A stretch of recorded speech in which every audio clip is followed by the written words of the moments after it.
Chicos, están al aire. Bien, gracias. ¿Podemos empezar? Sí, están al aire. Vos decime cuándo. Estás al aire.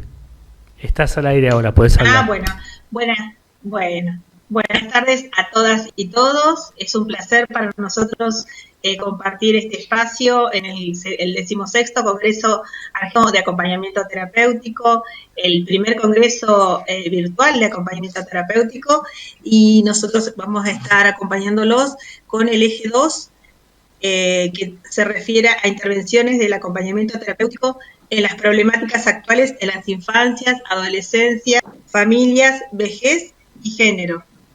Así que esperamos que sea de provecho todo lo que estamos diciendo,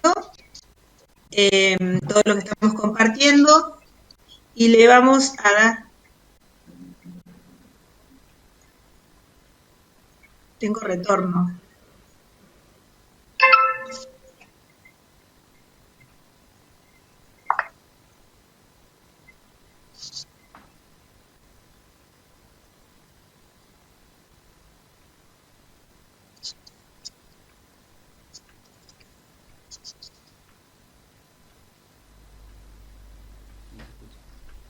Hola, ¿me escuchás? Sí, tengo retorno lento. Bueno, en esta ocasión inicia la disertación el licenciado Pablo Dragoto, licenciado en Psicología por la Universidad Nacional de Córdoba, miembro fundador y expresidente de la Asociación de Acompañantes Terapéuticos de Argentina, ATRA, y fue director nacional de prevención en materia psicoanalítica de la Universidad de Córdoba. Le damos la palabra a él para iniciar, le comento, tenemos 15 minutos de exposición y después vamos a ir pasando con todos los compañeros, los voy a ir presentando a medida que les voy dando la palabra. Bueno, muchas gracias por la presentación. Sí. Aclaro que el cargo de Director Nacional de Prevención en materia de drogas en CEDRONAR, no es de la universidad en ese caso. Bueno, gracias por la presentación y a todo el comité organizador, principalmente a Mariela, por toda la gestión que han hecho para poner en marcha este congreso en circunstancias tan difíciles. Quiero empezar diciendo que... Me comunico con vos porque escuché que tenés retorno. Trata de conseguir unos auriculares para evitar ese problema. Ya está. Bien, ok. Decía que lo primero que quiero mencionar es que yo no sería quien soy, al menos en términos profesionales, pero también como persona, si no hubiera estado en General Roca en el año 1992. En esa ocasión, cuando yo estaba por queriendo recibirme de psicólogo, hice una pasantía para conocer el modo de trabajo de los grupos institucionales de alcoholismo. Una pasantía que comenzó y que se iba a desarrollar en el Hospital Zonal, en General Roca, porque ahí funcionaba un grupo institucional de alcoholismo de los que había fundado Luis Di Giacomo, Jorge Pellegrini, y Jorge llevó y desarrolló en toda la Patagonia y en muchos lugares del país. En esa ocasión, que fue una ocasión muy particular, porque cuando llegué habían echado al coordinador, que casualmente me lo encuentro que está en la grilla, que es Daniel Sanz, que presenta un libro. Y la pasantía, que iba a ser una pasantía en Roca, terminó siendo un recorrido por muchos hospitales de la Patagonia y conociendo el modo de trabajo de los grupos institucionales de alcoholismo en toda la región. Experiencia que me marcó y que confirmó lo que en ese momento era solo una curiosidad y constituyó una vocación de trabajo en relación a las adicciones y los consumos problemáticos y en particular el alcoholismo. En esa ocasión me tocó compartir habitación durante una semana en la sala, lo que llamaban la sala de preegreso. Conviví con Carlos, un paciente alcohólico de 43 años, todo retirado del servicio penitenciario, que participaba del grupo que se desarrollaba en la sala contigua todos los días a las 9:30 de la mañana, el Grupo Institucional de Alcoholismo. Todos los días, diversas personas aquejadas del alcoholismo, familiares, profesionales, no profesionales, enfermeros, concurrían puntualmente a las 9:30 para participar de la reunión de grupo. Y aun cuando el coordinador había sido dejado cesante en esos días y dejó de asistir, no pudo seguir asistiendo porque se le negó la entrada, el grupo siguió funcionando. Yo no sabía, yo ya era acompañante terapéutico, pero no me daba cuenta que esa experiencia y que la experiencia de convivencia con Carlos, de quien no sé qué fue de su vida, me acuerdo que estaba quejado de múltiples dolores, de la polineuritis típica del alcoholismo. Esa experiencia también fue una experiencia de acompañamiento terapéutico, no solo de mí hacia él, sino también de él hacia mí, en la soledad que implicaba para mí, si bien en una soledad con un carácter deseado y de aventura, pero que también en ese momento, y digo también porque en esta situación de pandemia, yo no puedo hablar hoy de las adicciones o del acompañamiento de las adicciones fuera del contexto en el que estamos y de las pérdidas dolorosas que sufrimos mente o reconocemos y los múltiples traumas que florecen cada día. En esa ocasión me llegó la noticia del fallecimiento de mi abuelo. No había celulares, yo recién empezaba la pasantía, y de alguna forma fui acompañado por Carlos y por las otras personas que estuvieron cerca en ese momento, que yo estaba lejos. Entonces, General Roca y la Patagonia y los grupos institucionales han sido importantes en mi formación y en mi experiencia y en mi vocación profesional. Entonces, no podemos hablar fuera de contexto en estos momentos de catástrofe, donde la catástrofe nos golpea a todos, pero como siempre, golpea más duro, donde ya hay precariedades. Los y las acompañantes terapéuticas son agentes de salud y de salud pública, pero su situación es precaria en la mayoría de los lugares donde los encontramos, que es en todo el país. Hay honrosas y pocas excepciones de plena inscripción institucional de los acompañantes terapéuticos. Su situación sigue siendo precaria. La salud pública se define políticamente a través de las decisiones que establecen prioridades en las problemáticas, en las poblaciones objetivo y en la asignación de recursos para atender esas prioridades definidas políticamente.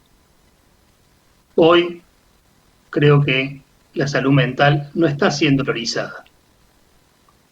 Puede haber razones que justifiquen esto. Y hasta quizás podamos estar de acuerdo en algunos de esos criterios. Pero la salud mental es salud pública también. Y la catástrofe incluye los efectos de la salud mental de las personas. Las adicciones son parte de ese campo también. Y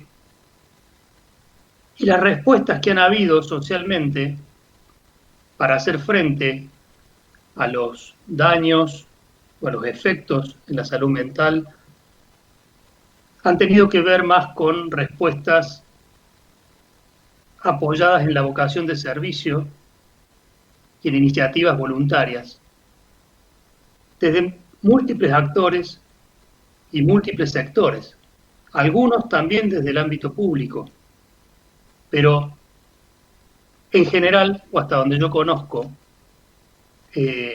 con carácter voluntario, sin asignación de recursos específicos hasta el fin.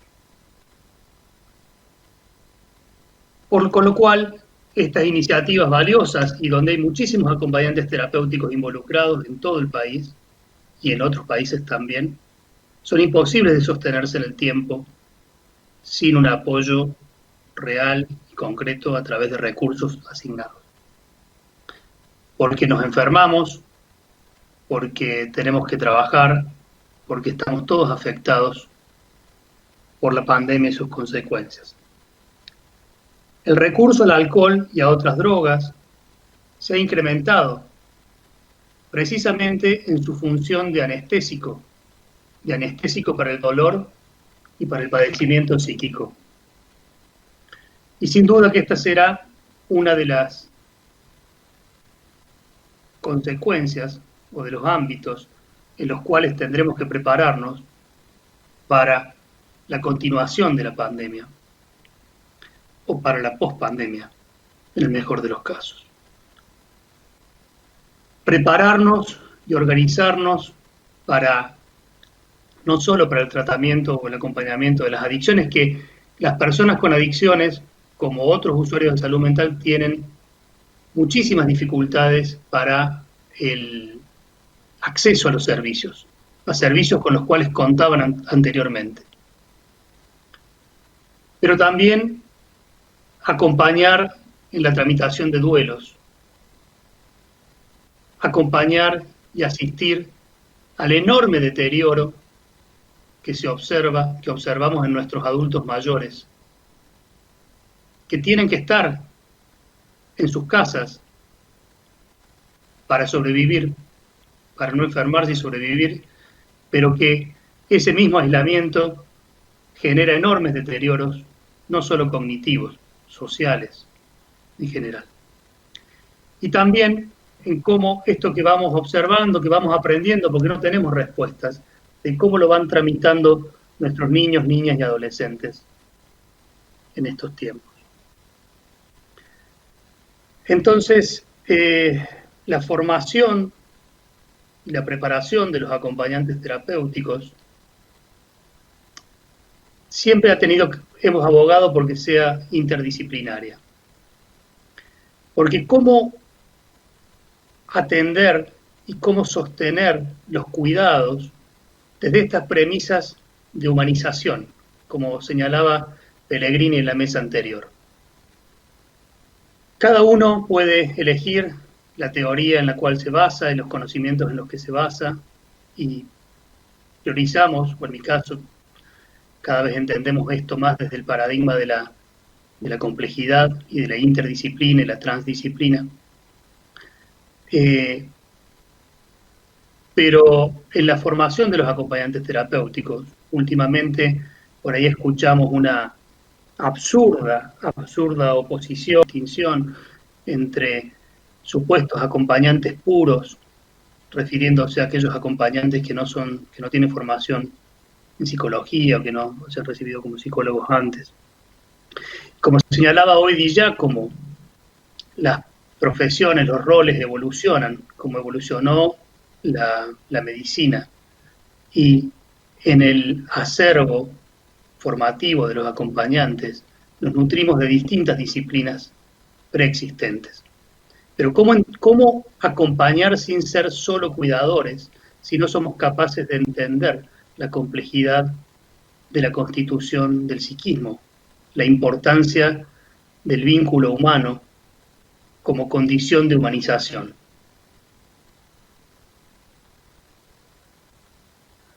Si nos referimos, creo que el Estado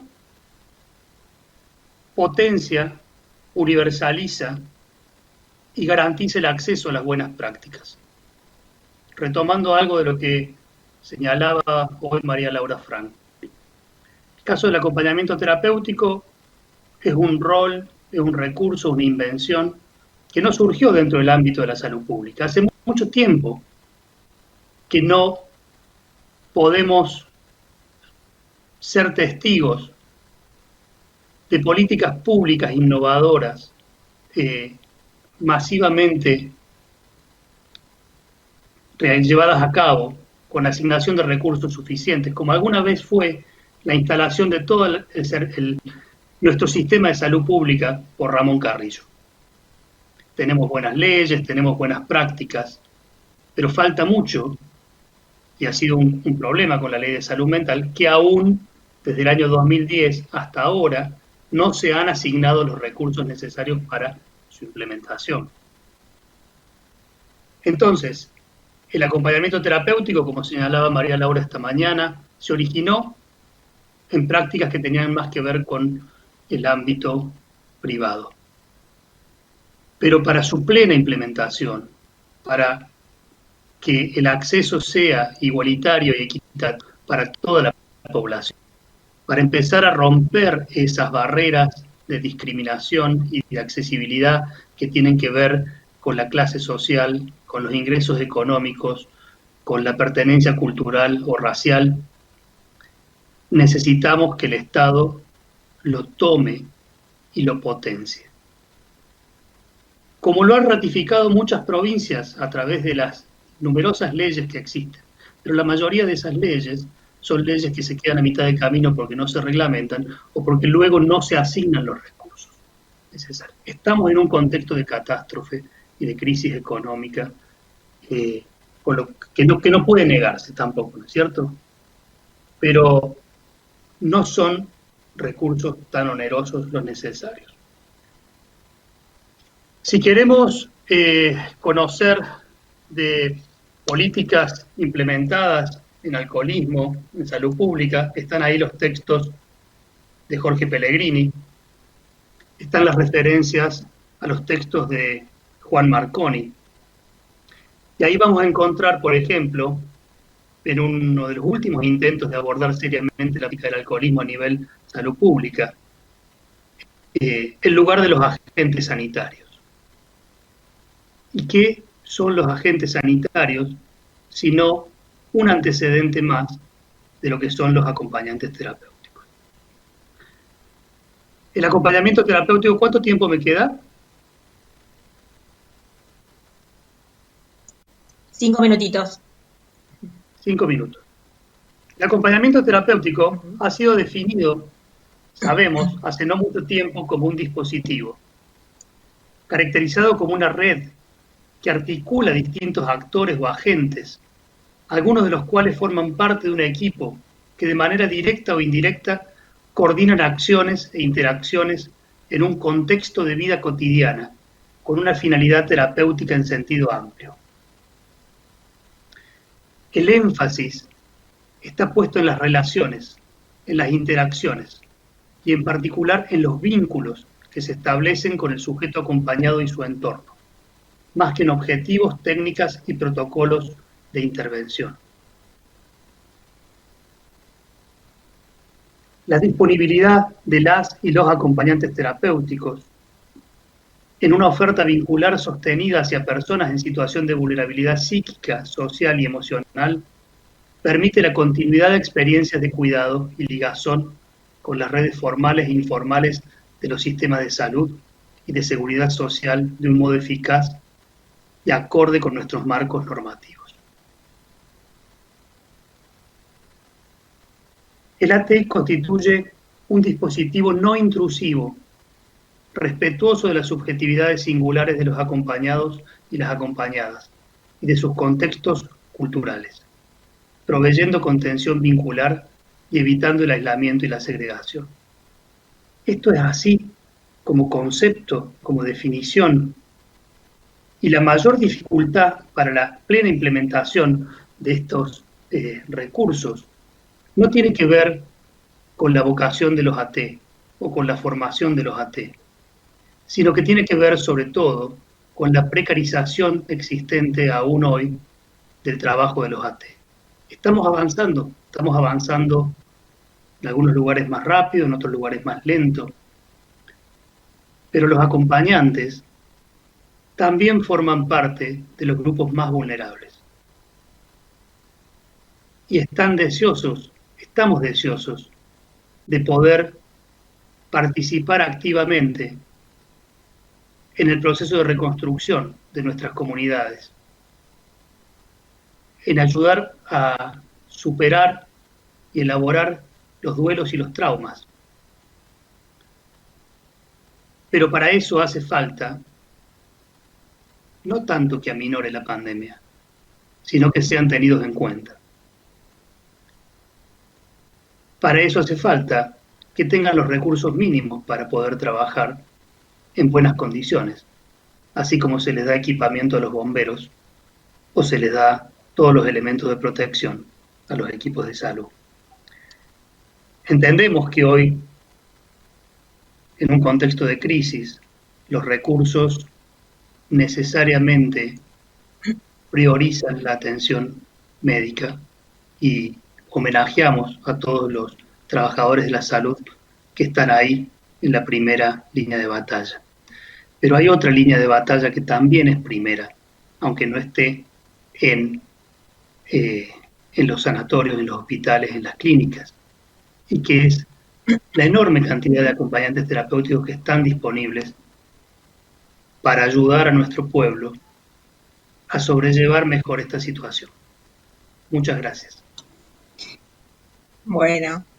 Bueno, muchas gracias Pablo Dragotto, que es licenciado en Psicología por la Universidad Nacional de Córdoba, miembro fundador y expresidente de la Asociación de Acompañantes Terapéuticos de Argentina, ATRA, fue director nacional de Prevención en Materia de Drogas, EDRONAR, y actualmente está como secretario general de la Asociación Psicoanalítica de Córdoba, el IPA, y docente del Departamento de Acompañamiento Terapéutico de la Facultad de Psicología de la Universidad Nacional de Córdoba. Pablo, te agradecemos mucho tus aportes. Nos parece, en este momento no han habido todavía preguntas, quizás tenga que ir avanzando el panel para que luego podamos compartir algunas de las inquietudes de nuestros participantes.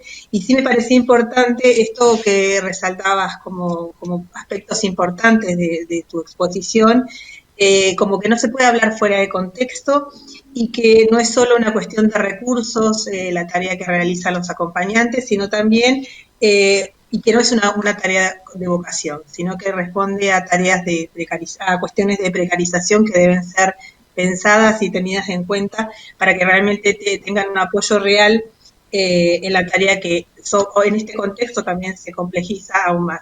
Así que bueno, muchas gracias y vamos a seguir escuchando las ponencias, y en este caso nos toca con la licenciada Matilde Boado, que realiza atención clínica, es docente, coordinadora de la carrera de acompañante terapéutico en la ciudad de Buenos Aires. Le damos la palabra a Matilde y bueno, estamos a la espera de las preguntas en la medida que se pueda en el chat del Congreso.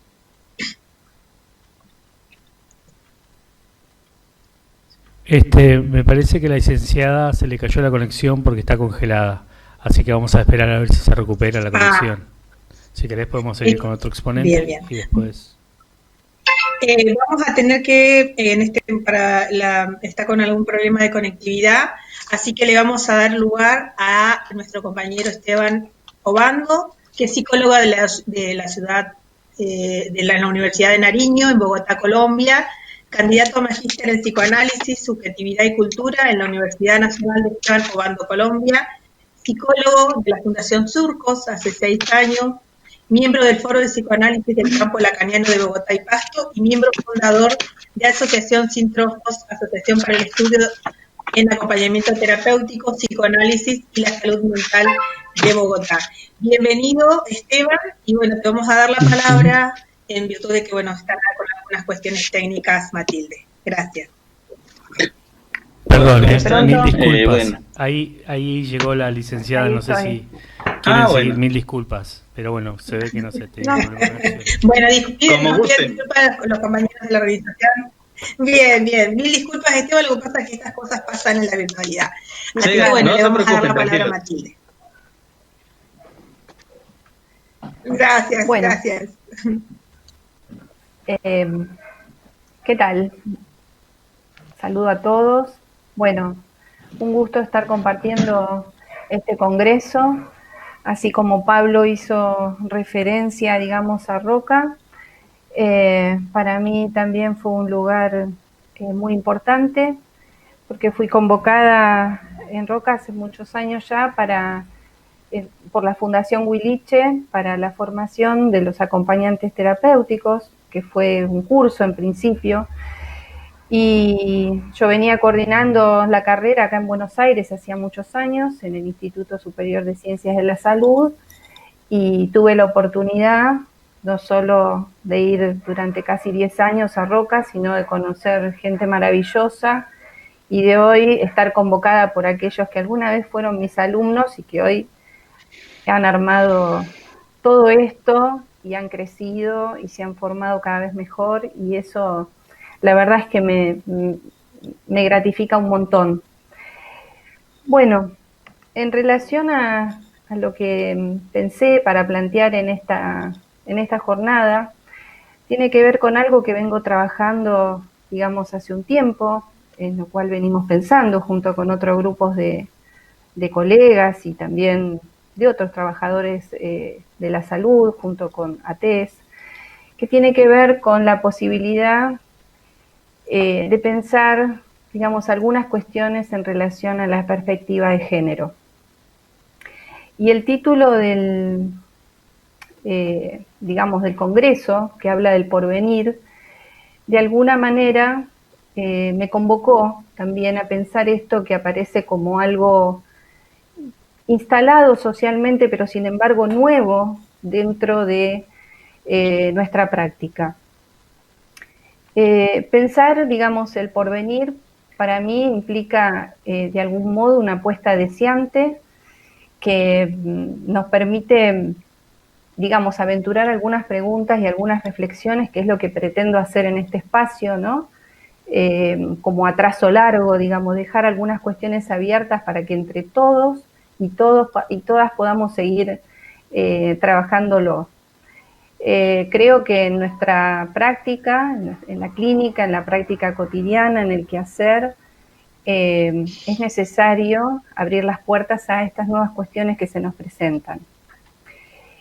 Nosotros tenemos en general un hábito bastante frecuente de interrogarnos acerca de la clínica, ¿no? Sin embargo, no suele ser tan frecuente que lo hagamos con nuestro marco teórico de referencia. En mi caso, soy psicoanalista, es el psicoanálisis, ¿no? Pero bueno, podría ser otro también. Pero en este caso voy a meterme con esto. Y pensaba que incluir la perspectiva de género desde nuestro quehacer como psicoanalistas, como acompañantes terapéuticos, como trabajadores del ámbito de la salud mental, implica de alguna manera estar dispuestos y dispuestas a hacer ciertos movimientos, ¿no? Como que no se trata solo de este anhelo o, digamos, de este entusiasmo o de la declamación, sino que me parece que también tenemos que, de algún modo, construir nueva teoría, ¿no? Nueva teoría no implica destruir la anterior, ni mucho menos, sino construir nueva teoría desde un proceso recursivo, digamos, ¿no? Que nos permita ir a la deconstrucción, por un lado, para poder hacer visibles muchos de los aspectos invisibilizados en el interior de la propia teoría psicoanalítica, ¿no? Y de ese modo, una vez que se hacen visibles esos conceptos, entonces sí, volver a la teoría, pero ya desde otro lugar. Para poder hablar de perspectiva de género también hay que contextuar algunas cuestiones que tienen que ver con un trabajo que hace mucho tiempo se viene haciendo por muchas pioneras psicoanalistas en nuestro país y también en el extranjero, que, digamos, vienen trabajando y avanzando en esta temática que estoy planteando de, por un lado, ir para dentro de la teoría y cuestionar o generar o construir preguntas posibles que hasta el momento no estaban autorizadas o ni siquiera estaban arriba de la mesa, digamos, ¿no? Una pregunta que generó en los años 70 el feminismo fue muy interesante porque fue una pregunta aparentemente muy sencilla y muy obvia, pero que sin embargo nunca había sido formulada. La pregunta fue ¿por qué la diferencia sexual deviene en desigualdad social? ¿No? Y claro, por supuesto, como decía Pablo antes, las políticas públicas, lo biopolítico, no está por fuera de nuestra práctica. Y como la escuché decir una vez a Ana María Fernández, no podría pensar nada sin el psicoanálisis, pero solo con el psicoanálisis tampoco alcanza.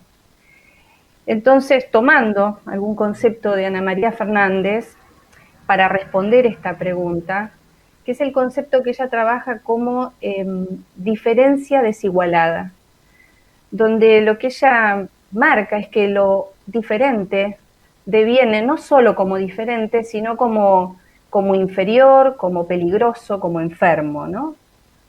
Y esto de alguna manera tiene que ver con el capitalismo y la lógica patriarcal, con cómo el hombre fue la medida de todas las cosas, culturalmente, políticamente, en las distintas disciplinas. Y esto de que el hombre sea la medida de todas las cosas, operó de tal modo que hizo que determinadas situaciones queden invisibles, como esta que plantea la pregunta. Esta lógica permitió claramente sostener las desigualdades sociales de los géneros, naturalizando y provocando cierto consenso social de esa desigualdad, ¿no? Y también, por supuesto, efectos de sentido en todos los ámbitos. Yo, en este momento, me voy a detener en cuestiones que tienen que ver con el entramado de la teoría y con nuestra práctica. Cuando esa lógica se reproduce, digamos, dentro de la teoría psicoanalítica, se corre el riesgo, ¿no?, de que la teoría empiece a convertirse en una especie de dogma imposible de ser cuestionado. Y para sostener eso, el único mecanismo que lo puede sostener es la desmentida permanente. Sin embargo, y a pesar de esto, ¿no?, las transformaciones, las divergencias, los cambios, se van abriendo paso y van generando, se van haciendo oír, digamos, ¿no?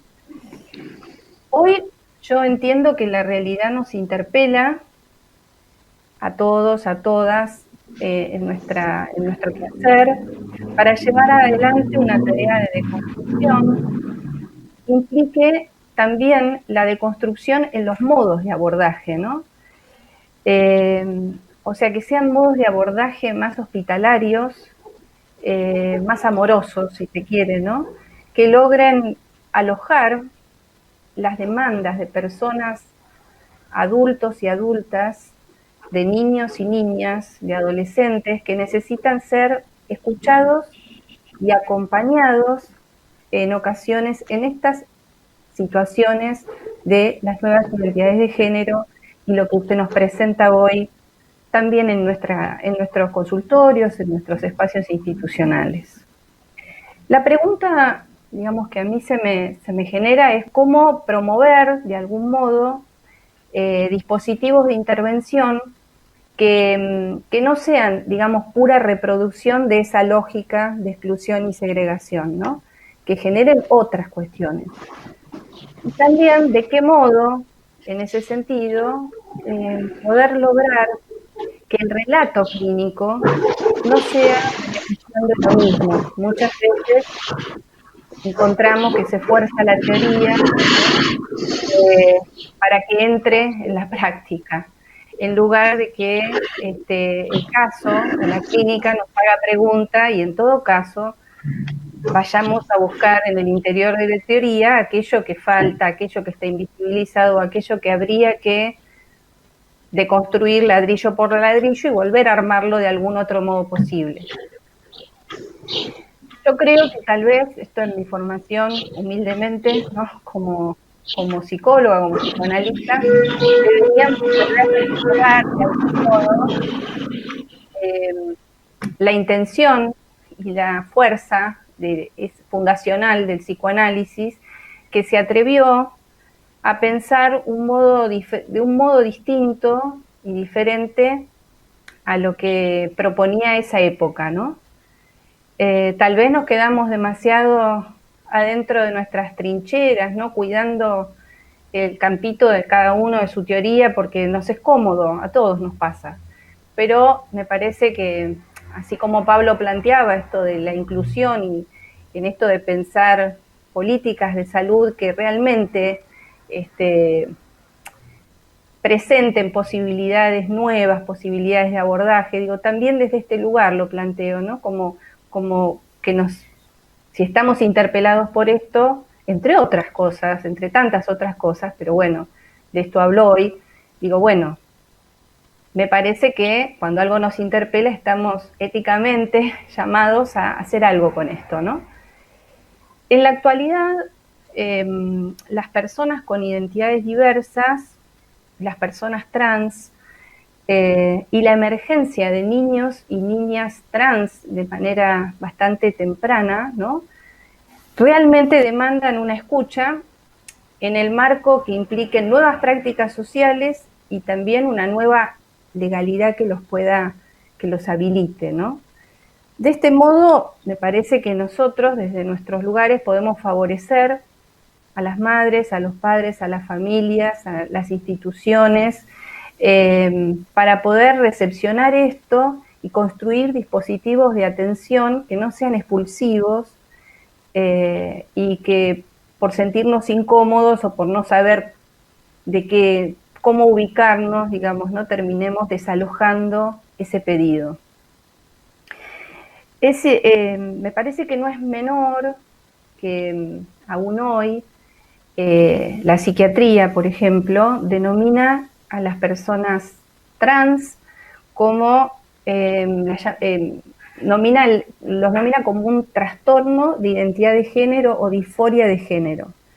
También desde el psicoanálisis ortodoxo, o más duro, no sé cómo denominarlo, de ciertos sectores del psicoanálisis, también hay algo del prejuicio y de lo previo, donde se nomina a las personas trans muchas veces como el empuje delirante a la mujer o ciertas cuestiones previo a haber sido escuchada esa persona, o sea, ¿no?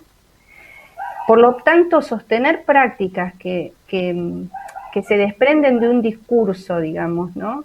Que ya a priori está marcando que hay un trastorno sin ni siquiera haber escuchado a esa persona, solo porque tienen una otra identidad de género, las ubica automáticamente del lado de lo enfermo ya previamente. Yo creo que esto que está en la teoría muchas veces provoca que los abordajes, digamos, clínicos que reciben ya comienzan, digamos, desde este lugar, desde el lugar de lo patológico, sin haber dado la posibilidad de una escucha, ¿no? Sin prejuicio, digamos. Esas personas se encuentran muchas veces maltratadas, otras destratadas y otras directamente desalojadas de los espacios de atención y otras veces provocando efectos iatrogénicos donde se empeoran las situaciones, donde se los sobrediagnostica o se tratan los efectos de esto. Y es importante entender que muchas veces las personas con identidad trans, básicamente el sufrimiento que vienen presentando es un sufrimiento social, es un sufrimiento que tiene que ver con personas que han transcurrido situaciones familiares difíciles, que muchas veces han tenido que abandonar su casa, que han tenido que separarse de su familia, que no fueron aceptados o aceptadas. Entonces, eso está invisibilizado y solamente se habla de esa identidad en relación a los genitales o no, pero todo lo demás queda no nombrado. Entonces me parece que, ya que este espacio, esta mesa, ¿no?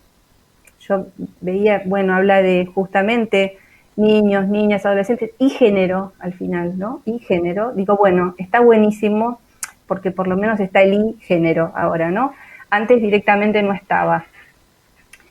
Creo que de algún modo esto que hoy planteo es atraso muy grueso.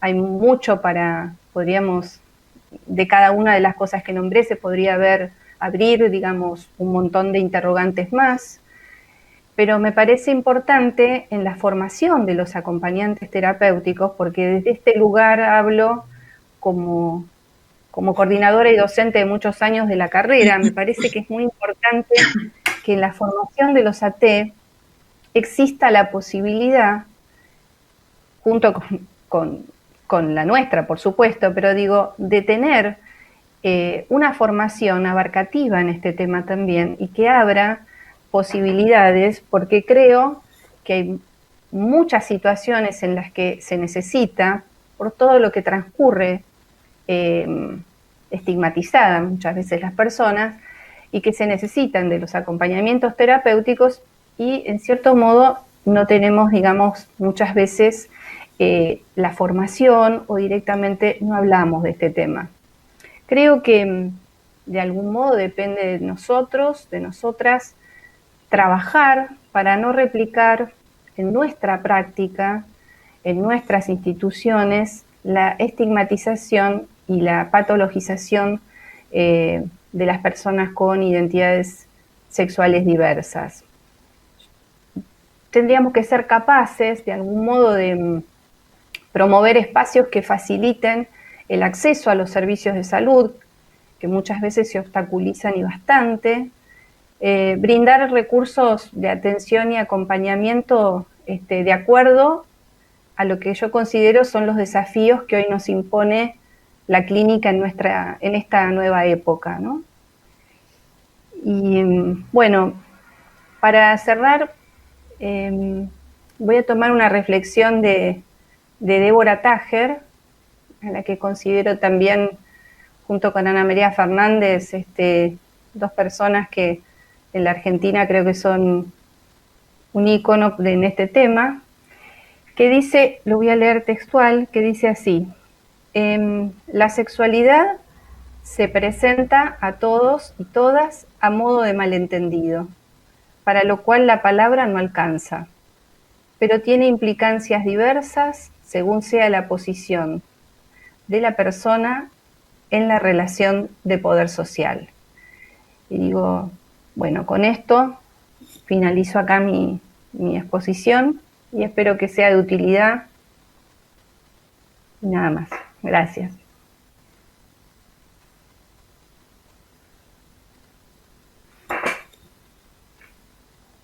No se te escucha. No se te escucha. Ah, disculpen, no había abierto el micrófono. Gracias, Matilde, por tus palabras, por tus reflexiones. Pensaba, mientras ibas hablando, sé que importante los aportes mirados desde el feminismo y de miradas de algunos conceptos que vos tomás de estas preguntas posibles que hasta el momento no estaban presentes y que son importantes retomarlas y pensar en esta desigualdad que también hablaba el licenciado Dragotto.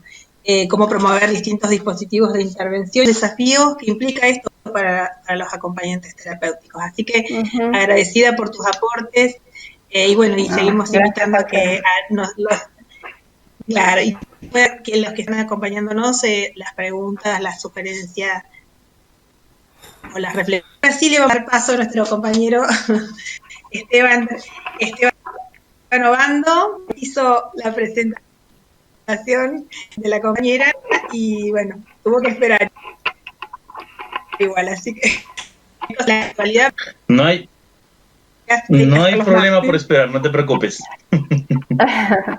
Hola. Bueno, volvemos Hola, ¿cómo están a todos? Bien. Bueno, ya la había hecho anteriormente, Es psicólogo de la Universidad de Nariño, de Bogotá, Colombia, candidato a magíster en psicoanálisis, subjetividad y cultura en la Universidad Obando de Colombia, psicólogo de la Fundación Surcos desde hace 6 años, miembro del campo lacaniano de Bogotá y Pasto, y miembro fundador de Asociación Sin Trofos, Asociación para el Estudio y del Acompañamiento Terapéutico, Psicoanálisis y la Salud Mental de Bogotá. Bienvenido, gracias por tu participación, y bueno, ahora sí te damos la palabra para que nos aportes tus amplios conocimientos. Gracias. Gracias, Mary, ¿cómo estás? Bueno, gracias a la mesa, a Pablo, a Matilde, que nos han escuchado hasta el momento, unos trabajos muy interesantes de lo que es el desarrollo del acompañamiento terapéutico en Argentina. Hay que aclarar algo de entrada, y es que acá en Colombia no hay formación de acompañamiento terapéutico.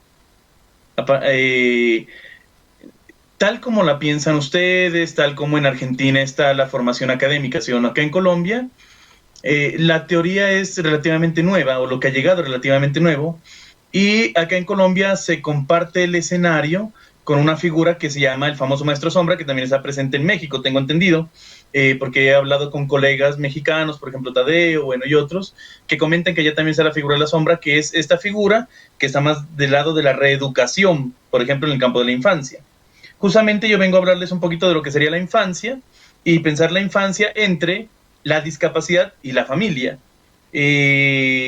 Desde hace 6 años, como les contaban ahí, yo trabajo en Fundación Surcos, que es una institución que trabaja con niños en condición de discapacidad, y es ahí en donde se llevó una experiencia que nos llevó a nosotros a conocer lo que sería la teoría del acompañamiento terapéutico, y así fue como llegué a contactarme con autores como Pablo, como Laura, como Gabriel, como Viviana, como Mauricio Germán, bueno, etcétera, etcétera, etcétera, y los he ido conociendo a cada uno de ustedes en los diferentes seminarios internacionales en los que he asistido, por ejemplo el de Brasil, el de México, ahorita que viene el de Costa Rica, por allá estaremos también, y fue todo gracias a una pregunta que lanzamos cuando nos topamos con la figura de la famosa sombra de la famosa maestro sombra.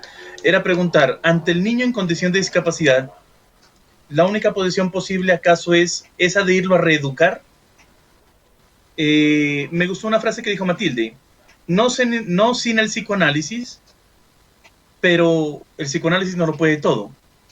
Entonces ahí efectivamente, mi compañero y yo de ese entonces, que era David, ¿sí o no?, David Parada, en la misma institución, empezamos a preguntarnos, nuestra formación es psicoanalítica, ¿sí o no? En ese entonces los dos hacemos parte del foro, en ese momento David ya no hace parte del foro, yo me sostengo en la institución, y nos preguntábamos, bueno, ¿cómo es que de la mano del psicoanálisis vamos a poder pensar una práctica distinta en el abordaje de la infancia diagnosticada o de la infancia sentenciada, lo voy a decir, digámoslo así, porque es como si fuese un juicio, de la infancia que fue sentenciada antes de tiempo con el significante discapacidad? ¿Qué es lo que nos encontramos? Ahí nos encontramos efectivamente con un equipo de psicólogos, como les decía, acá en Colombia no hay formación en acompañamiento terapéutico, y creo que por el momento no la va a haber tampoco, ¿sí o no? Entonces con lo que nos topamos es con psicólogos recién egresados. Las condiciones de precariedad laboral, tal como ustedes las escucho de ustedes en su país, no solo es de su país. Latinoamérica tiene las mismas heridas abiertas en cada uno de estos pequeños países, digámoslo así, ¿sí o no? Y efectivamente Colombia es uno de esos otros botones para la muestra, en donde efectivamente la precariedad laboral para el joven psicólogo es muy, pues está sobre la mesa, es el pan del día. No se encuentra trabajo, no hay gran opción de trabajo, digámoslo así, ¿sí o no? Entonces, la mayoría de psicólogos jóvenes lo que encuentran es esta opción de entrar a trabajar como maestros sombras.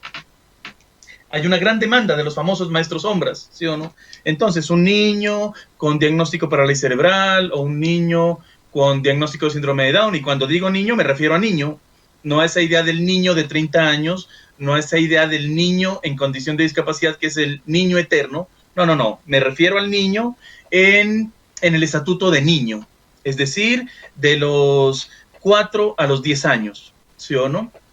Porque también, ¿qué es con lo que uno se topa? La infantilización de la discapacidad. Es decir, de que en este campo, en el campo de la discapacidad, se le dice niño a un adulto de 35 años, solo por el hecho de que tiene un diagnóstico de discapacidad cognitiva, sobre todo eso se da en el campo de la discapacidad cognitiva. ¿Listo? Entonces, pero sí quiero aclarar lo que es en el campo de la infancia. ¿Qué es lo que nos vamos topando nosotros? Algo que yo trato en unas charlas que tuve con Viviana Bálsamo, en el libro que ella saca sobre la emancipación, sobre el acompañamiento terapéutico en la clínica de la discapacidad, y es que efectivamente el acompañamiento terapéutico es llamado ahí al borde. Nosotros, todos los que estamos sentados de esta forma en esta mesa virtual, trabajamos de una o de otra forma la población que está en el borde, la población que está al margen, o la población que se llamaría marginal. En el campo de Pablo, que hablaba de las adicciones, lo que comentaba Matilde del campo de la identificación de género o población que está enmarcada en este tipo de categorías, digámoslo así también, ¿sí o no? Esas dificultades que se encuentran.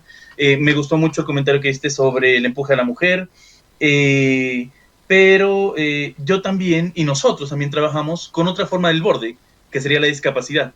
Hace 2 semanas, justamente hablaba un poquito de eso en la jornada que hizo la Plaza AT sobre la humanización del borde, y efectivamente es cómo el acompañamiento terapéutico nos ha servido a nosotros en ese entonces, al que fue el equipo de ese entonces en Surcos, y del cual se desprende lo que es Síntrofos y de lo cual se desprenden otros proyectos, ¿sí o no?, que empiezan a rodar en el año pasado y este año, porque ya no todo quedó en Surcos. Lo que empezó en Surcos empieza a desplegarse, y Síntrofos nace por la necesidad, efectivamente, como de la separación que se tiene que dar entre la institución privada y empezar otra institución de profundización un poco aparte, que ya no tenga que ver con el trabajo formal, sino más bien con el deseo. Ahí nace Síntrofos. Nosotros nos preguntábamos, o al menos eso era lo que nos preguntábamos, ¿qué es lo que se juega en el niño en condición de discapacidad? Pablo tocó un punto muy importante, que sería el tema de la constitución del aparato psíquico, la constitución del mundo psíquico, y eso se da en la infancia. Eso en la infancia, y es muy importante que estos profesionales, estas personas que están en el diario vivir de las familias que acompañamos, de los niños que se acompañan, tengan estas nociones, no para estar analizando ahí, no para llevar el diván a la calle, no para hacer interpretaciones silvestres, no, para pensar el caso, que es distinto, ¿sí o no? Justamente Freud, en 1925, en un prólogo que hace a un libro de August Ahlström, August Ahlström es uno de los teóricos de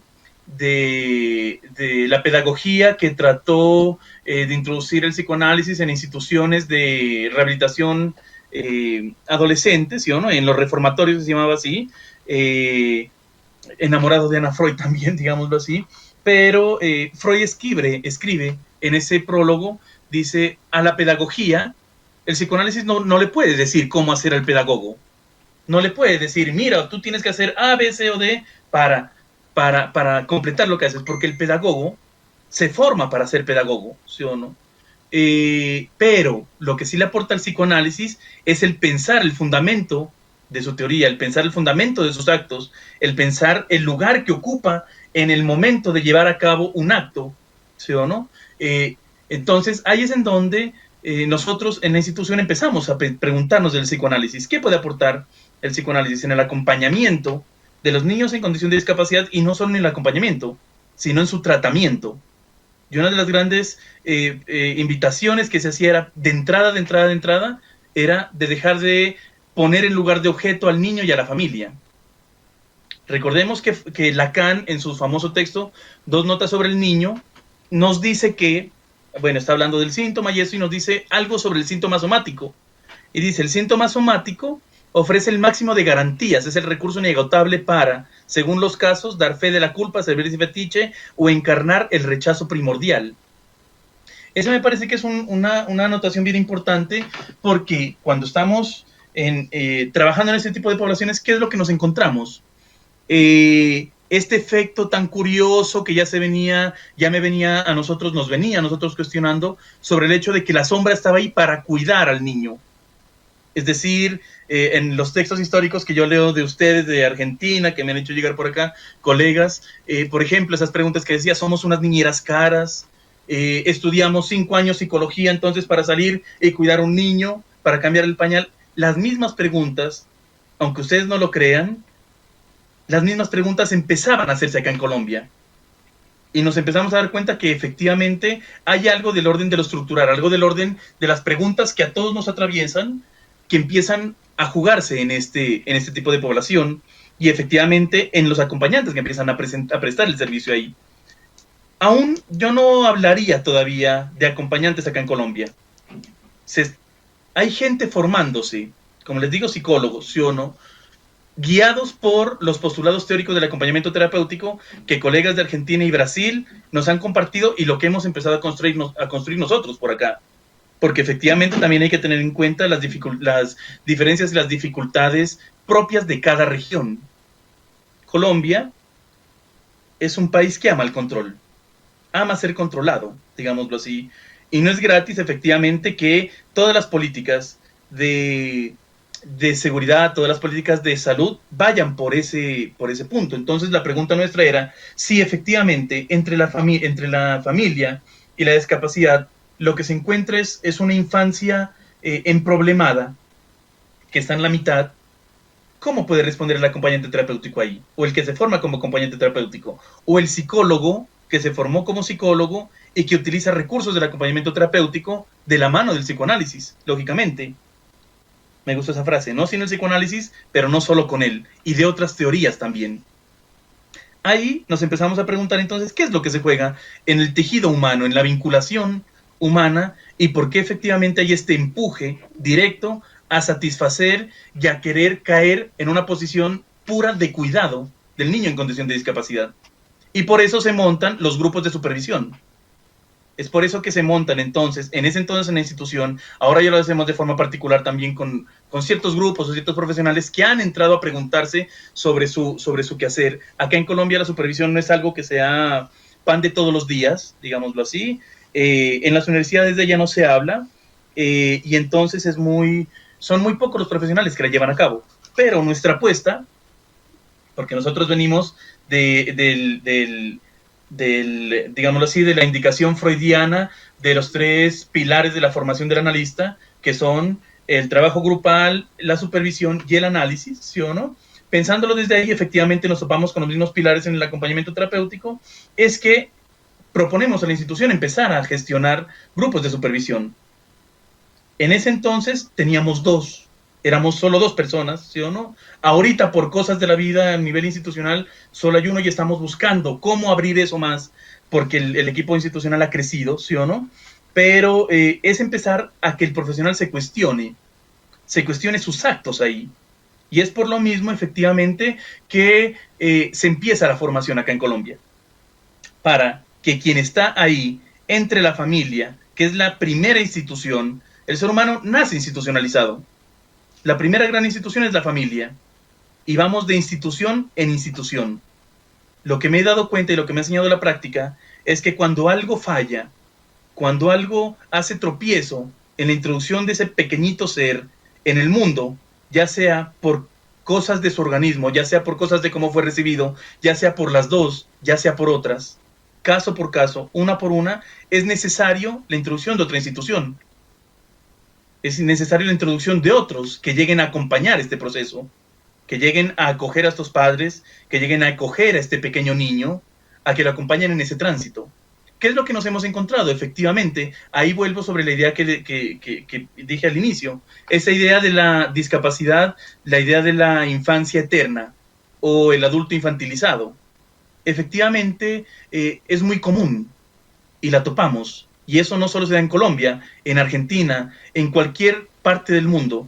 Y solo recuerdo aquí, para poderlo explicar, una idea de Alejandra Pizarnik, cuando ella dice, le hacen una entrevista a Alejandra Pizarnik y le preguntan que ella qué piensa de ser mujer. Y Alejandra Pizarnik dice, es una desgracia. Es una desgracia, como es una desgracia ser homosexual, ser negro, ser judío, ser diferente. Ella en su poema, en su respuesta, dice, como ser argentino, yo diría como ser colombiano. Pero ella después dice, pero lo importante es lo que hagamos con nuestras desgracias. ahí es muy importante porque efectivamente acompañar a cómo cada persona, a cómo cada familia hace con lo que se ha topado, es muy importante porque sería lanzarse el caso por caso ya en una apuesta institucional. Ya no solo dejarlo el caso por caso en el diván, ¿sí o no?, sino también de la mano del psicoanálisis hacer otras apuestas.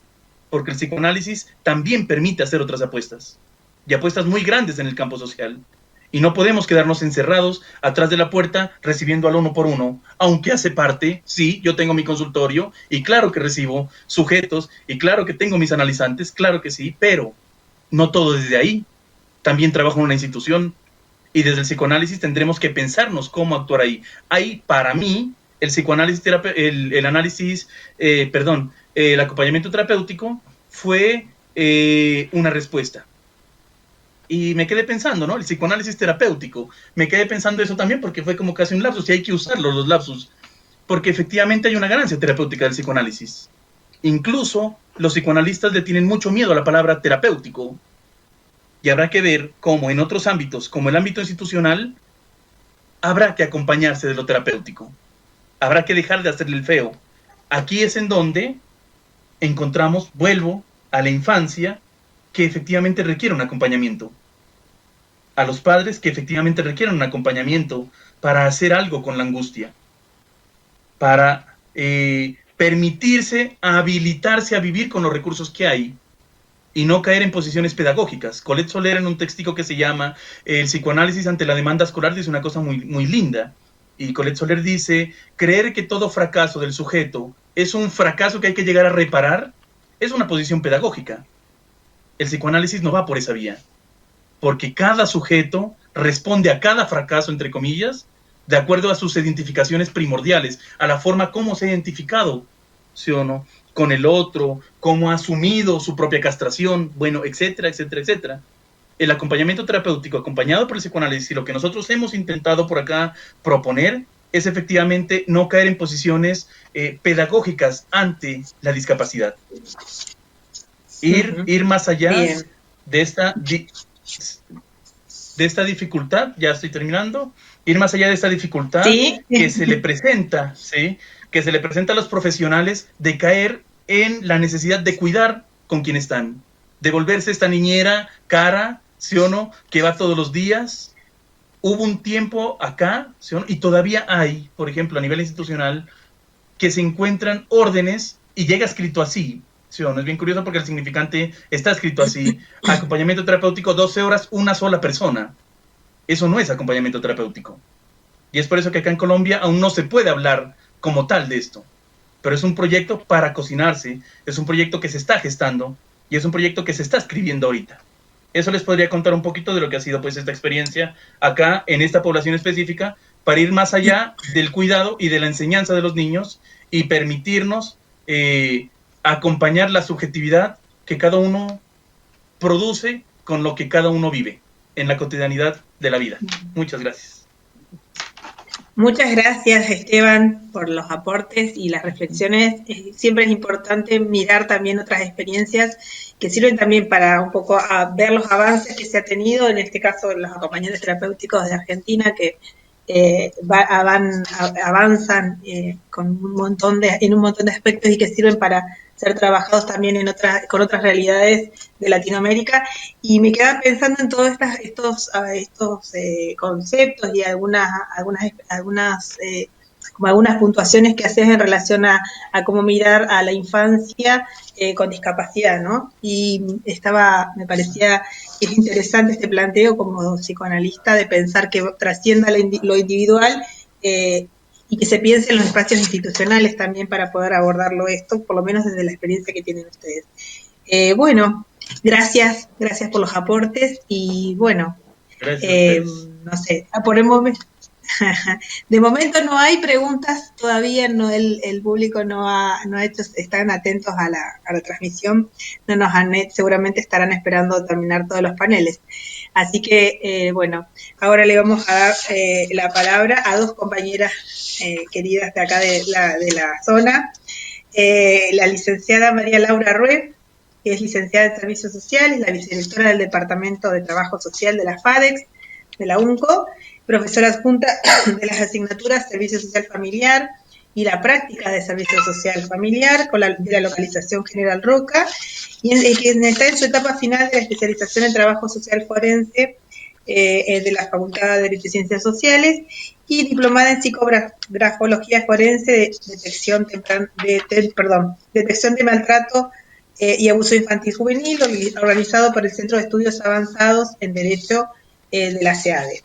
Y junto con ella, en este caso, van a exponer de forma conjunta con también otra querida compañera, es la licenciada Daniela Salas, que es licenciada en Servicio Social, vicepresidenta del Consejo Local de las Mujeres de la ciudad de General Roca, en representación de la Facultad de Derecho y Ciencias Sociales, profesora adjunta de las asignaturas Servicio Social en Comunidad y de la Práctica Social en Comunidad de nuestra Universidad Nacional del Comahue, de la FADEX, y maestranda en etapa de elaboración de tesis de su maestría de estudios de mujeres y género, que realiza la Facultad de Humanidades también de nuestra universidad.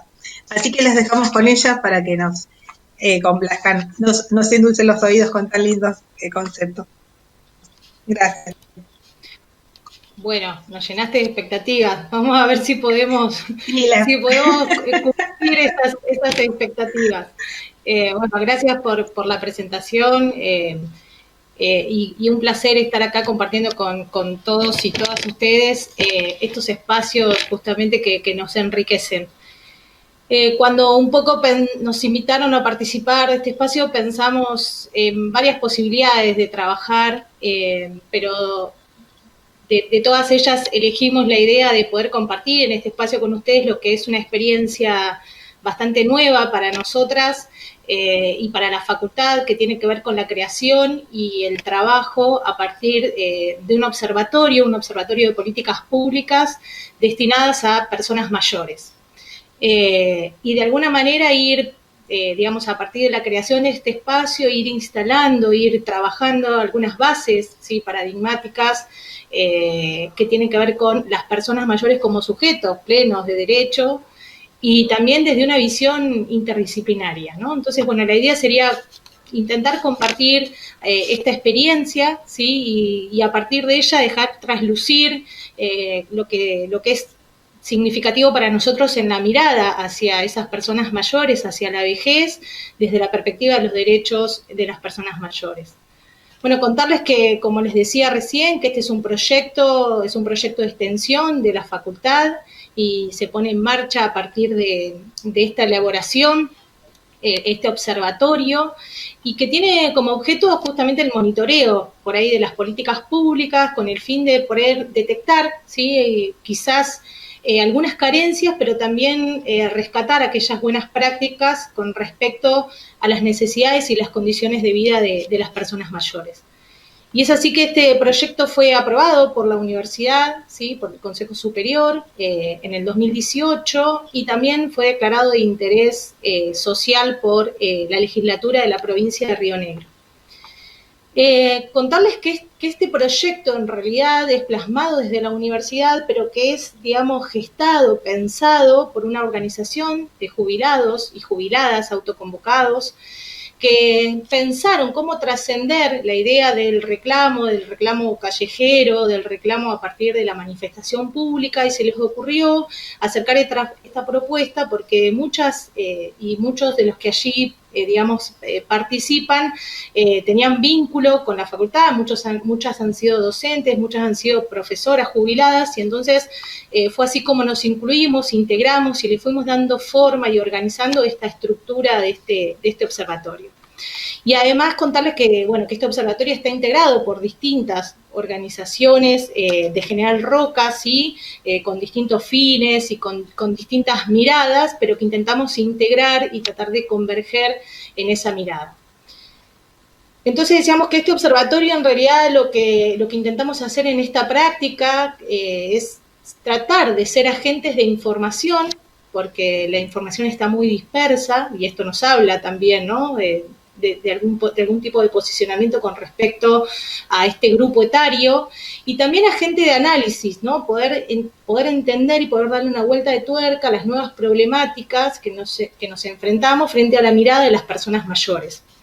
Se entiende obviamente este grupo etario como las personas mayores a 60 años, ¿no? Y obviamente desde una mirada como sujetos activos, con plena actividad, siendo poseedores de una gran experiencia, poseedores de capacidades, habilidades, potencialidades, y obviamente con una mirada y con una idea de participación y de toma de decisiones, no solamente con respecto a su vida personal y particular, sino también en los distintos espacios por los cuales habitan, ¿no? Es decir, espacios políticos, espacios familiares, espacios culturales. Y esta idea y esta concepción y esta mirada de las personas mayores nos lleva justamente a pensar en la necesidad de encontrarnos en un nuevo tipo de conciencia con respecto al envejecimiento.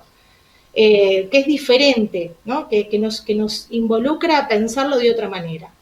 Y esta cultura del envejecimiento tiene que ser fruto justamente o producto de un nuevo acuerdo social, donde podamos observar esta sociedad, podamos pensar esta sociedad con personas y con sujetos con edades diferenciadas, pero con demandas y con necesidades también diferenciadas, con distintos tipos de recursos, y cómo podemos pensar, algo que también se ha dicho y bastante acá en las personas que estuvieron exponiendo antes, cómo transformar las diferencias y dotarlas de un sentido positivo, de un sentido transformador, y que no estén cargadas y mediatizadas desde lo negativo, lo diferente, ¿no? De lo que desestabiliza. Y esta mirada entonces nos exige un posicionamiento a todos los profesionales, independientemente de las disciplinas de las cuales provengamos, y que tiene que ver con el abordaje, o una de las tantas propuestas pero la que nosotros compartimos y adherimos, tiene que ver con ese abordaje gerontológico, ¿no? Es decir, que cómo pensar el campo de la intervención, del abordaje de las temáticas relacionadas a la vejez, teniendo presente, ¿sí?, cómo se da este proceso de envejecimiento desde una dimensión micro, pero también desde una dimensión macroestructural. Desde lo micro hacemos referencia, o este abordaje hace referencia justamente al proceso de envejecimiento, pero como un fenómeno individual, que es irreversible, que es heterogéneo, y por el cual atraviesan y vamos a atravesar todas las personas que cursan la última etapa de su ciclo vital, ¿no? Es decir, mayores de 60, decíamos. Pero esta mirada micro no nos tiene que hacer perder de vista el marco más estructural, ¿sí?, que nos remite justamente al creciente proceso de envejecimiento poblacional, tanto a nivel mundial como a nivel regional, y Argentina justamente no es la excepción y es uno de los países más envejecidos de América Latina, ¿sí? Y entonces, justamente, esta mirada desde la gerontología lo que nos va a permitir es analizar ese proceso de envejecimiento teniendo en cuenta todas las dimensiones biológicas, las dimensiones psíquicas, económicas, educativas, sociales, ¿no? Es decir, la idea sería poder generar un estudio desde la vejez que sea interdisciplinario, donde podamos converger las distintas miradas. Y justamente el propósito siempre es observar ese proceso de envejecimiento y cuál es la práctica profesional que deberíamos visualizar para mejorar la vida y la calidad de las personas mayores. Entonces, lo primero que nos interpela es a generar una mirada desde el reconocimiento, ¿no? Y desde el trabajo en conjunto con los propios sujetos, con las propias personas mayores, ¿sí? Lo cual implica promover esa participación y el empoderamiento, ¿sí?, de ellos y de ellas a través de generar distintos espacios, ¿no? El observatorio es uno. Generar estos espacios que tienen una fuerte representación social, que tienen todo un posicionamiento político y que intentan insertarse socialmente y generar algún tipo de planteo desde ese lugar. Y también, ¿sí?, la idea sería pensar en la posibilidad de instalar, que también se ha hablado bastante, políticas, ¿sí?, con esta perspectiva, políticas gerontológicas, ¿sí?, que por un lado estén, digamos, pensando y articulando y dando respuesta a las distintas necesidades de este grupo poblacional.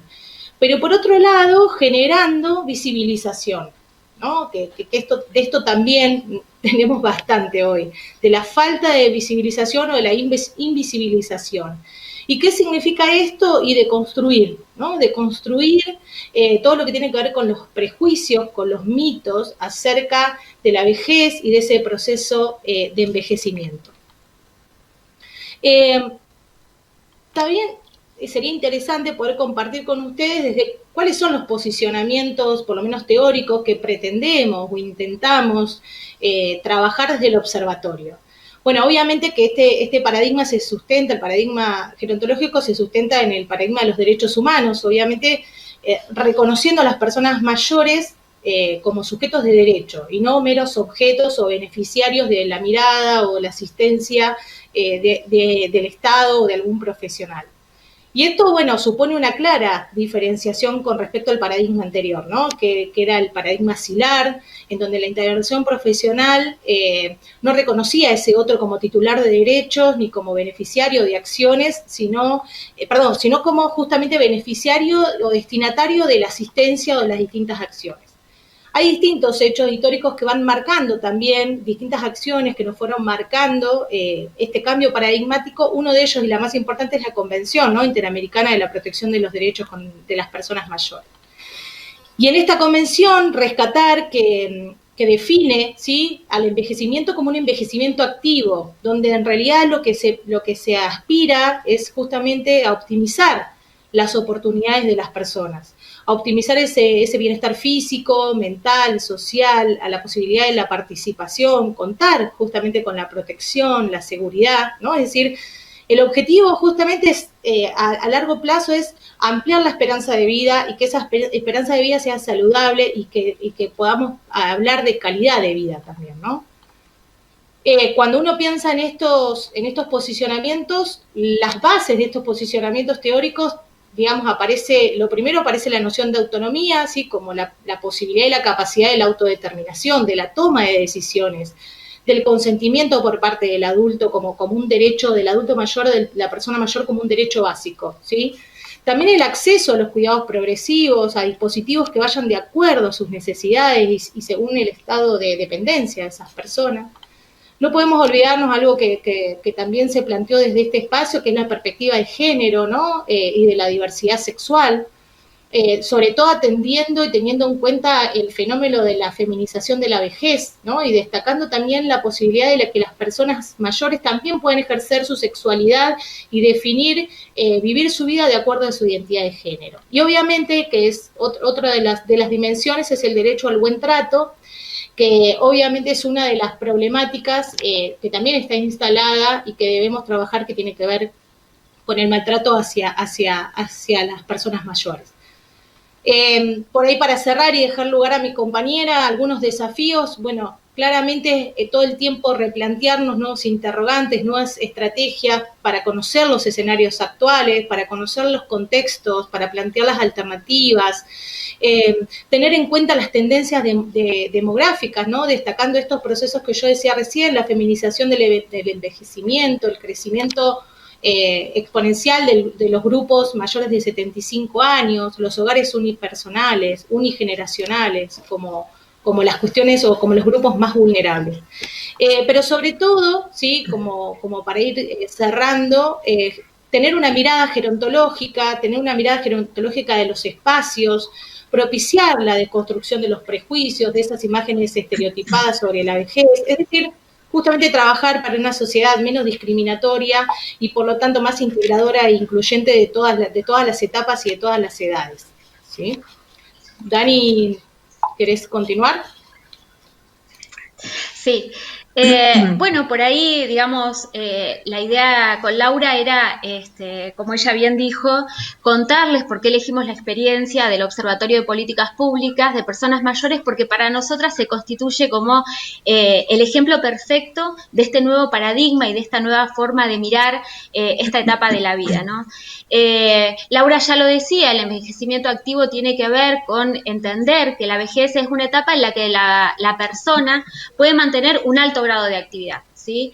Y básicamente, digamos, surge como contraposición a este concepto o a esta mirada de la desvinculación o al desarrollo de algunas miradas prejuiciosas que existen sobre la vejez. Algunas ideas, digamos, que aparecen como formas de prevenir, tienen que ver básicamente, esto de prevenir la aparición de diversas patologías en esta etapa, tiene que ver, por ejemplo, con proponer a la participación como una vía concreta de prevención. Y una de las ideas centrales que nosotros traíamos, digamos, para intentar un aporte, tenía que ver con incorporar la idea de diversidad, ¿sí? Y cuando estamos hablando de diversidad, estamos tratando de decir que no todas las vejeces son iguales o que no todas las personas envejecen de la misma manera. La OMS dice de que no hay una persona mayor típica, ¿sí? De que nos podemos encontrar con algunas personas, ¿sí? Que tienen facultades físicas y psíquicas que a sus 80 años, por ejemplo, mucho tendrían que envidiarle a alguien que tiene 20. Y que hay otras personas que efectivamente sufren deterioros que tienen que ver, ¿sí? Con lo cognitivo, con lo físico, con lo psíquico. La idea entonces es empezar a cuestionar lo que se conoce como edadismo, ¿sí? Que son ese conjunto de prejuicios, de estereotipos, de preconceptos que desplegamos hacia las personas solamente en función de su edad. Y de alguna manera pensar también que esta forma de mirar lo que hace es obturar la posibilidad de construir, ¿sí? Las intervenciones profesionales desde un lugar diferente al habitual. Es decir, nos obturan la posibilidad de entender que las personas mayores son sujetas de derecho, que son personas que pueden decidir, ¿sí? No solamente sobre sus vidas, sino también sobre sus bienes, sobre las actividades que pueden o que no pueden o que no tienen ganas de realizar.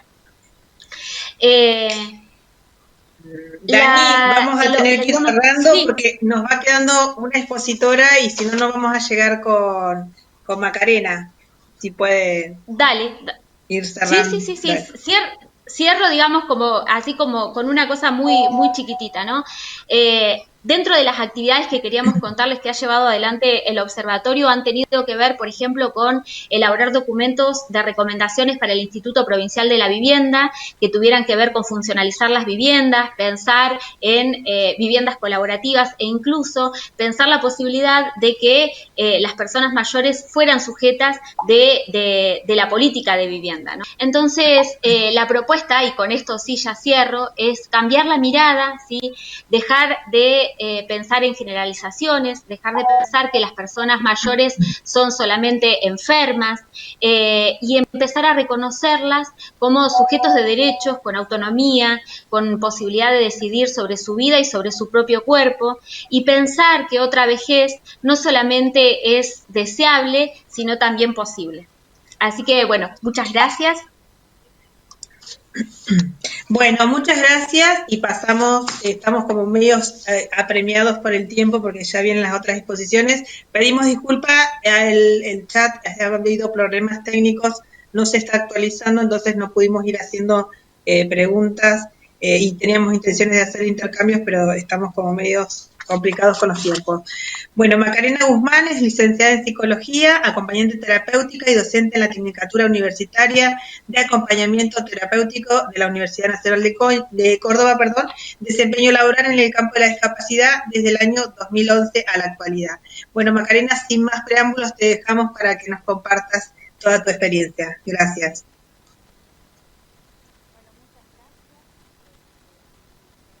No se escucha. No tenés activado el...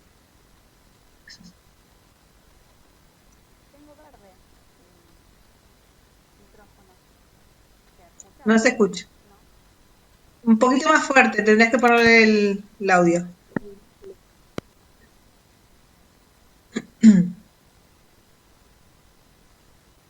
¿Escuchan el resto? No. No se escucha. No lo escuchamos. A ver, está muy bajito. Si te acercás el micrófono. ¿Y si sacás el auricular a ver qué pasa? Sin auriculares, a ver. No. No sé. Fíjate si tenés desactivado el micrófono. ¿Lo tenés desactivado? El audio de tu computadora, que a veces se baja. No. ¿Nos escuchás? ¿Vos nos escuchás a nosotros? Nos escucha bien. No, nosotros te tenemos acá activado el audio y todo, pero no te escuchamos.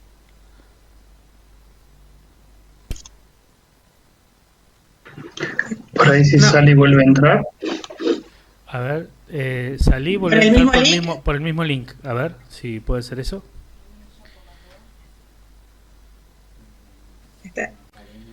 Bueno, sepan disculpar porque son cuestiones que nos sobrepasan, no las podemos manejar y que es lo que pasa en la virtualidad.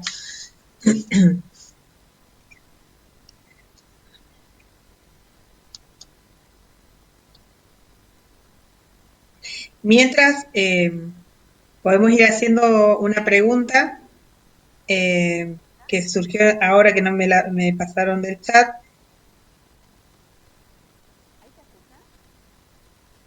Para María Laura. Se escucha muy bajito, se escucha pero muy bajito.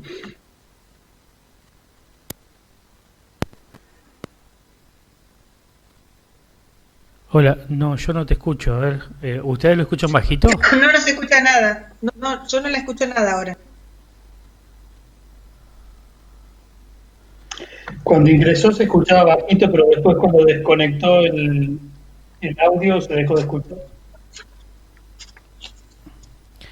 No te escuchamos nada. Qué lástima. Bueno. Bueno. ¿Tenés el celular a mano? Si querés entrar el link en el celular, a ver si podemos restablecer, por lo menos para cerrar el link acá y entrar por el celular, por lo menos para poder escucharte, por favor. Tenés que cerrar este link. Tenés que cerrar la pantalla de la compu, si no se van a generar conflicto.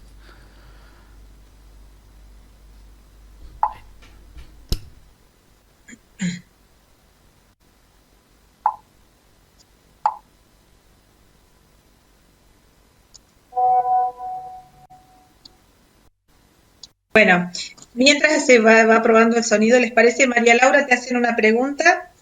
¿Qué espacios se proponen que se puedan generar en estos tiempos de aislamiento, hablando de las cuestiones de adultos mayores, mientras hace la prueba ahí de entrar y salir nuestra compañera? Muy difícil en estos tiempos proponer espacios, los hacemos desde la virtualidad, igual que cualquier otra de las temáticas que hoy estamos interviniendo, digamos, ¿no? Generando y propiciando, habíamos armado una agenda que tenía que ver también con la ciudad amigable, con las personas mayores, y desde ahí poder generar un montón de miradas y de aportes hacia las políticas públicas, sobre todo. Pero bueno, este contexto nos ha tenido que redefinir nuestros planteos, digamos, ¿no? Es decir, plantear hoy algunas cuestiones que tienen que ver con la obra pública, con la mirada de los parques, con la mirada de los espacios públicos, digamos, quedaba como totalmente desactualizada. Sí, hemos tratado de sostener algunos aportes en relación a la salud de las personas mayores, a las recomendaciones, encuentros con los espacios de enfermería, encuentros con profesionales que trabajan desde la arquitectura, con profesionales que tienen que ver con la vivienda, digamos, distintas áreas de posibles intervenciones. Bien, gracias. A ver, Macarena, otra vez. No. A ver, ¿ahí sí se escucha? Ahí sí, perfecto. Dale. Genial. Bueno, vamos a ir al pasado, pero... Bueno. Dale. Gracias. Bueno, genial. Bueno, ahí vamos a ver que funcione.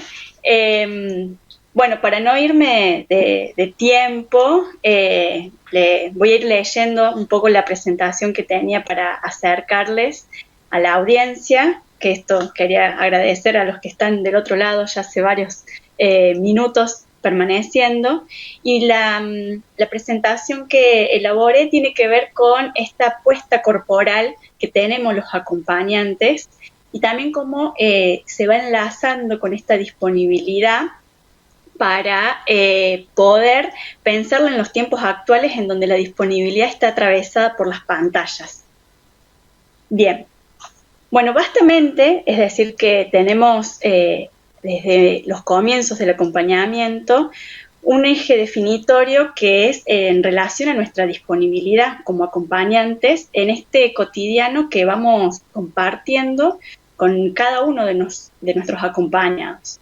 Y esta disponibilidad está atravesada haciéndose uso de nuestro cuerpo, ¿no? Pero, ¿qué es estar disponible, no? Yo me preguntaba, bueno, ¿qué implica estar disponible, no?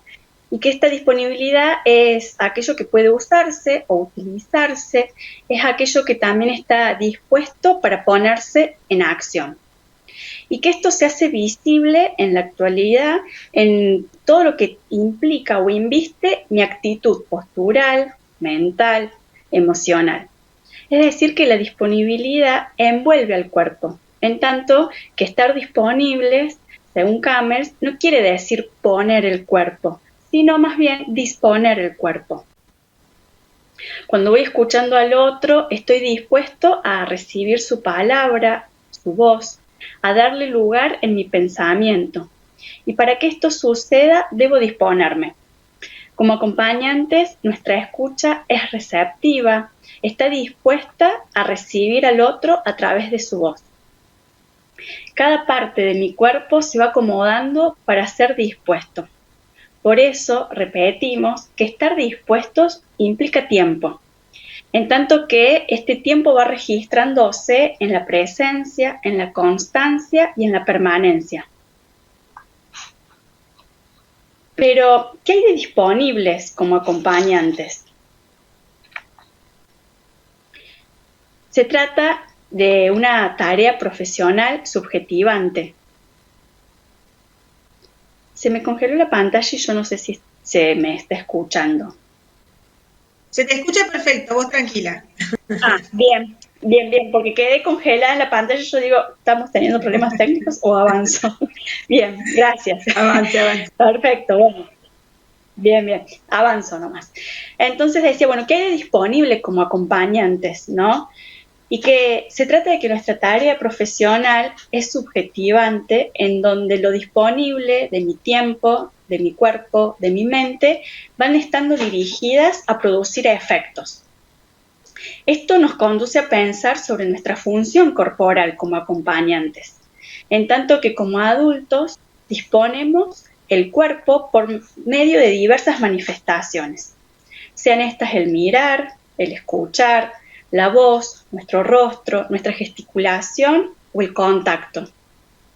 Por momentos podemos sostener que como ATs ponemos el cuerpo y para eso significa desplazarnos, movernos.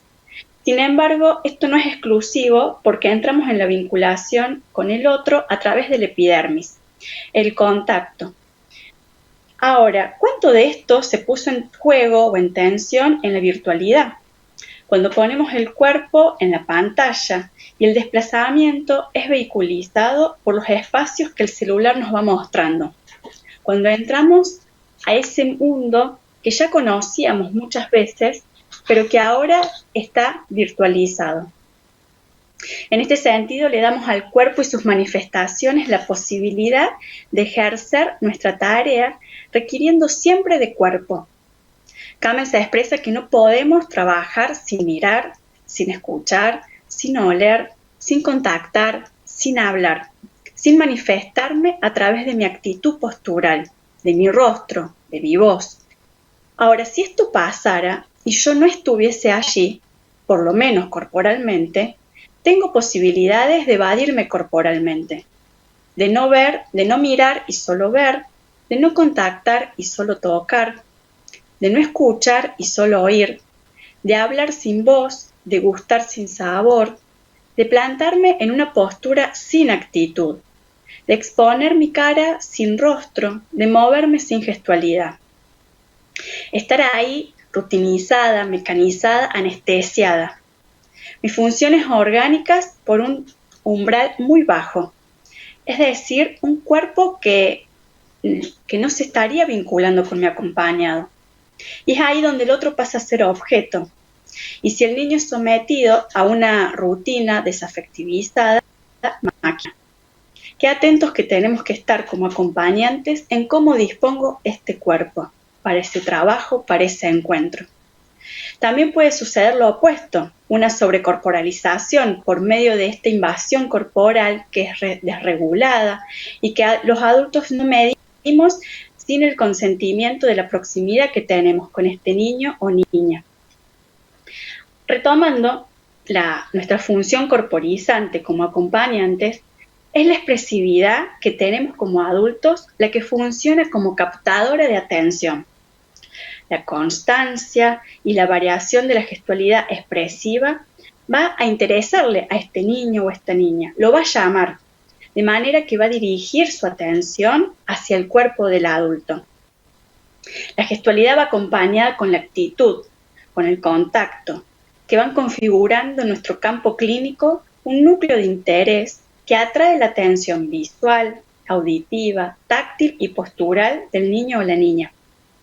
Es cierto también que en la época actual hay objetos que atraen interés, como los distintos dispositivos tecnológicos, sobre todo en este momento que han sido y están siendo los principales elementos de conexión vincular, educativa, clínica.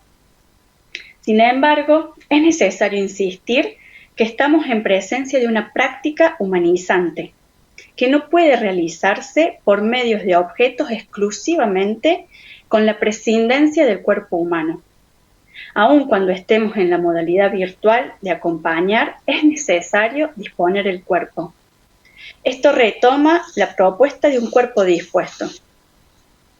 Podemos pensar que la función corporizante tiene apoyatura en el concepto de apego, en tanto que este término se refiere a un vínculo muy particular, ya que da seguridad, genera calma, regula emocionalmente y habilita un mejor funcionamiento en el cotidiano que se transita. Este contacto profundo va modulando, organizando, y quien ejerce la figura de apego cumple o tiene como propósito dos metas. Por un lado, ser base de la cual explorar, conocer, poder crear, y por otro lado, es un refugio al cual volver cuando se presenten situaciones adversas. Según Inés Di Bartolo, la figura de apego implica disponibilidad, que ofrezca seguridad y respaldo para animarse a más. Podríamos pensarnos como acompañantes asumiendo la construcción de un rol en base al apego, en donde se puedan desplegar en las escenas cotidianas que acompañamos experiencias donde el otro pueda ir explorando este mundo, que pueda ir hacia ese mundo y luego pueda volver para recuperar las vivencias transitadas. Para esto disponemos el cuerpo, para que la corporalidad que sostiene nuestras intervenciones vaya ampliándose a las nuevas necesidades de nuestro acompañado. ¿Por qué pensarnos como acompañantes la función corporizante y el apego en la infancia? Porque desde alguna de ellas se pueden desplegar las intervenciones, siendo que estas intervenciones tienen su fundamento en la subjetividad de nuestro acompañado. No podemos dejar de lado la subjetividad, porque si lo hiciéramos y anulamos la subjetividad, no seríamos humanos, sino máquinas. Y como máquinas, nuestros actos serían respuestas mecánicas. De hecho, es necesario diferenciar intervenciones mecanizadas y ritualizadas. Si se automatiza la intervención, se ubica al niño o la niña en un lugar de objeto, por lo tanto, nada de su singularidad va a ser contemplada. A su vez, si como acompañantes nos refugiamos en actos repetitivos, estereotipados, perdemos nuestra condición subjetivante en pos de una objetivación que enajena nuestro trabajo clínico y nuestra condición de sujeto. Por lo tanto, como acompañantes, en el trabajo del devenir subjetivo de nuestro acompañado, nuestras intervenciones corporales pueden ser consideradas técnicas de acción. A veces, cuando hablamos de las técnicas, pensamos en algo frío, en algo mecanizado y distante. Pero pensemos que la puesta en práctica de la técnica es algo menos técnico porque pasa por la persona. Y lo mejor que puede pasar es que cada persona, en la aplicación de alguna técnica, mantenga su estilo. ¿Cuál será hoy este estilo que se incorporó a partir de la virtualización? Este estilo es la forma particular que cada uno hace algo. Este estilo nos corre de la mecanización. Y si las intervenciones fueran mecanizadas, todos haríamos lo mismo, de la misma manera, en el mismo momento y en el mismo lugar. Pero hay un hecho curioso, es que nosotros como adultos, frente a cada niño, vamos construyendo una nueva forma de mirar, una nueva forma de escuchar, una nueva forma de despedirnos y de acariciar. Hoy nos vemos desafiados como acompañantes a pasar por la experiencia de disponer el cuerpo en medio de la virtualidad, donde el despliegue de nuestras intervenciones siguen siendo sostenidas por la subjetividad y atravesadas por condiciones sociales como lo es este tiempo de aislamiento social preventivo. Por lo tanto, como ATES, vamos creando nuevos espacios para poner el cuerpo y habilitar con libertad las infancias. Muchas gracias. Muchas gracias, Macarena, y somos esclavos del tiempo. Sé que quisiéramos preguntar muchísimas cosas, pero mil disculpas. El chat no estuvo habilitado y bueno, no pudimos hacer preguntas. Pero sí yo le quiero dar la palabra a Pablo, que inició esta mesa, para que haga el cierre, ya que es nuestro referente local de acompañamiento terapéutico, para que agradezca con su intervención. Gracias. Gracias. Está sin audio, Pablo. Gracias por el aviso y gracias, Mary, por este pase. Una mesa muy concurrida, muy diversa, con temáticas todas prioritarias que abordan poblaciones vulnerables y necesidades de priorización en las intervenciones, en los dispositivos, en las políticas públicas. Esperamos que haya sido nutricia para la concurrencia y agradecemos a todos por la participación. No podemos hacer una integración en tan breves minutos, pero creo que tanto la temática o la problemática de la vejez como la perspectiva de género, como todo lo que expuso brillantemente Macarena y los avances que van haciendo los colegas colombianos, marcan el abanico y la potencia del dispositivo de acompañamiento terapéutico y de la necesidad de integración en las políticas públicas y en los dispositivos de asistencia y de prevención en salud mental en nuestra región. Muchas gracias. Bueno, y agradezco a todos los panelistas por la participación, por la paciencia, disculpas por los errores, por todo. Es sumamente complejo esto de ir coordinando, que nos ande bien la internet, pero igualmente fue un espacio de encuentro latinoamericano en algún punto, porque está el compañero de Colombia, bueno, y multiregional en realidad. Así que les agradezco a todos, gracias por la participación. Queda una pregunta para Macarena, que seguramente vemos la forma de que la pueda responder después por algún chat. La importancia de la formación personal corporal para disponerse corporalmente con el niño y la niña. Ella lo expone uno de los compañeros que está escuchando y te felicita por la excelente exposición. Bueno, muchas gracias. Bueno, gracias a todos y agradecida de toda la participación y todo lo que han compartido con nosotros. Muchas gracias.